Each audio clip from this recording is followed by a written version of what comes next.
Hello and welcome if it's your first time, and if you've been here before, welcome back. Today I want to talk about something that comes up fairly often, and it's model selection and when to use thinking or reasoning, depending on which tool you're using. So I'm going to use Gemini because I had an example come up recently when I was making a video, and it was a really good example of when you don't want to use a fast or flash model and when using reasoning makes sense. So if you want to follow along or try this afterwards, you just go to gemini.google.com. You get to this page. You may have to log in. You just need any Google account. Free accounts are fine.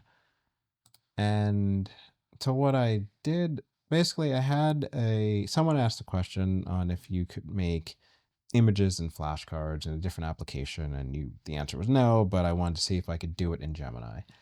And initially I just went in and I kept it on fast, and there's no thinking in that, or it's minimal thinking, but there's no thinking option in fast. And then I just gave it a pretty basic prompt of just like create flashcards that include images and text to help someone identify different animals.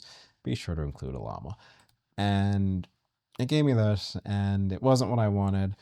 I didn't describe what I wanted clearly enough, so that was partially on me. So it was like, okay, I'm looking more for like flashcards, like if you used to do like old school like index cards, and you write the question on the first side, and then you flip it over, and you have the answer on the back. Flashcards like that, but I didn't describe that. So again, that's partially on me. So it's like, okay, let me try again. And then the second option was, let me go back to the top because that is not the top. So the second time I, again, kept it on fast, and I described it a little bit more, and I asked for an interactive flashcard application that can be used to quiz someone on identifying different animals, include images on one side and the text answer on the back. Initially, the front side with the image will be shown, and the back can only be seen if the card is clicked. So that is a fairly brief description of just kind of the experience that I want to have in there. And again, I kept it on fast. And what it did, it thought for, I don't know, 15, 20 seconds. And then it gave me some HTML, some CSS, and some JavaScript. And it said to basically copy this locally, save it as index.html, and open it in a browser. Okay, no problem. So it went through and has some code, and here's some CSS, and close that, and then body, and then HTML, no problem. Here's some JavaScript, and just goes through. It's like, okay. I opened that up. It was kind of clunky. It didn't really work. The pictures weren't really right. It was off. And to kind of go back to the topic of this, when do you use when do you use the different kinds of models?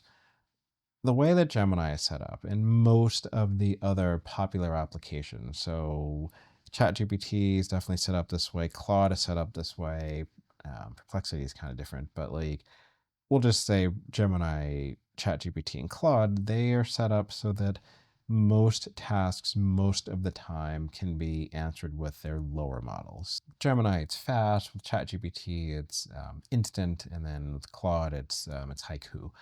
Right, so those are their like lower models, but they're designed to be fast, and they're designed to be cheap compared to the other models, and they're designed for most things. People want to summarize this thing or write an email or write this report.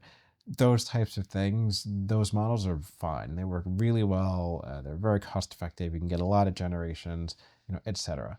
This was not that. And I tried it. And usually what I do is I'll start with those low models, again, fast, instant, haiku, or equivalent. And then if I have an issue, then I'll look to go to a different model. And generally speaking, if you're doing something with logic, which I realize logic is very broad, but still logic or math or coding, you may want to use thinking or reasoning. And in this case, for the second one, this is code, and it's just HTML, CSS, and JavaScript, but it's still code. And it didn't do well. It didn't do what I wanted it to do. So the combination of has code, didn't give me what I wanted. Maybe I could have given it a better prompt, but I mean, I think that prompt was good enough for it to figure out how to have a better usable solution. I had asked it to try it in Canvas and same model, and it didn't even open Canvas. This was just a kind of a bigger fail. So for me, this was 3 attempts, 3 fails. Again, the first one was definitely on me. The prompt was not really great, but the other two, it's like those probably could have been better. So then I'm like, okay, this is code, didn't work well. Well, now I go to a different model. So I skipped thinking, I went right to Pro, and I selected Canvas in this case. I gave it the exact same prompt because this was really the test. It's like, okay, if this is a model thing, then the prompt wouldn't matter. And it gave me what I asked for. It's like an interactive flashcard application. Here's my code, and it made a React app, which it actually tells me in here, but it's like I can see in here, import React, and etc. If you don't know how to code, I'll skip over all this stuff, but this is actually a React application. It's like 200 lines, which is pretty short, actually, but it got the job done. It's like there's an image here, it's a flashcard, it has a flipping in here. If I click it, it flips. So it's like this actually works. Now, there were some issues with the application. It used the same image multiple times, and it had some issues. If you watched that video, welcome back. But I mean, if you saw that, there are some issues with the flashcard deck that I would have to go back and do follow-up prompts to fix. But the basic mechanics of it worked. And this is likely because I chose the Pro model that has thinking with it. Again, this probably would have worked with thinking as well.